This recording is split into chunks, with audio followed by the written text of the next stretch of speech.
You are listening to the audio production of Heidi, A Christian Reader's Guide by Marissa Burt, published by Audiobooks and read by Charity Spencer. Introduction. The Christian Reader's Guide series is a passion project by Audiobooks, with hand-picked authors and classics we think will inspire you. Our team has worked hard to bring you the truths and values of Christianity through great literature. The goal of this series is to provide you with the tools to find these themes, morals, and ideals in the works we've selected, as well as to enrich your discussions and observations of the world around you. The original and easily most impactful hero's journey is the story of Jesus. That is the template for all tales of good versus evil, heroic rescues, and transformational arcs. The Bible stories and themes that we know so well are woven intricately and often unintentionally into so much of the world around us. Feel free to use this guide along with your book club, homeschool co-op, English lit classmates, youth group students, during family dinners, or just on your own. Each guide is composed of several sections, which may vary slightly depending on the book being discussed. There will always be a specific introduction to the book, advice on how to use the guide, and questions for further discussions. Note that while any early sections will come with spoiler warnings if necessary, sections covering or inquiring about specific chapter content will, of course, reflect information discovered in that chapter and may reference previous chapters as well. Any takeaway or discussion sections towards the end of the guide will also include spoilers without extra warning, as they are intended to provide further tools for you after you finish the book.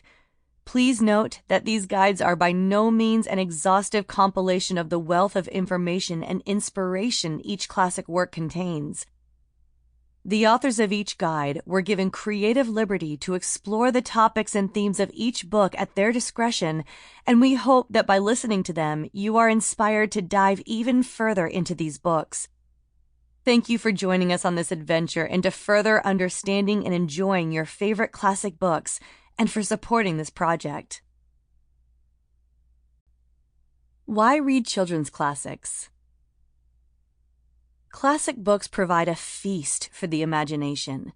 Though the ingredients in each novel, incomparable plots, unique settings, and a wide-ranging tableau of characters, may vary wildly, classics never fail to satisfy because they reveal universally true things about the human condition. Children's classics are written with the youngest readers in mind, and as a result, offer bread-and-butter literary themes. Don't be fooled into thinking that this accessibility means that children's books are somehow of lesser importance. In fact, it can be arguably more difficult to concoct a good children's tale because authors can't spice up the dishes with vague platitudes or elements that ring false. Children simply won't swallow it. If you are a young person reading this guide, I have no doubt about your palate. Children are the connoisseurs of story, and their literary taste is attuned in surprising ways. Your job is to simply sample the story and see how it satisfies. If you are an adult reading a children's classic for the first time, or perhaps revisiting one, I invite you to whet your appetite by recalling your first memorable book. Perhaps you can picture where you read it, outdoors under a summer sky, or curled into the hard plastic of an elementary classroom chair, or tucked away in the twilight welcome of your bedroom. Can you remember the feeling of being swept up in your imagination?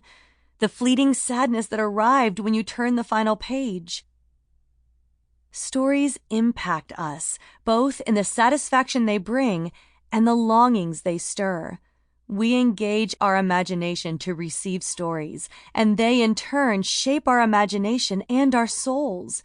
Because all truth is God's truth, stories that say something true also have something to say to us about God.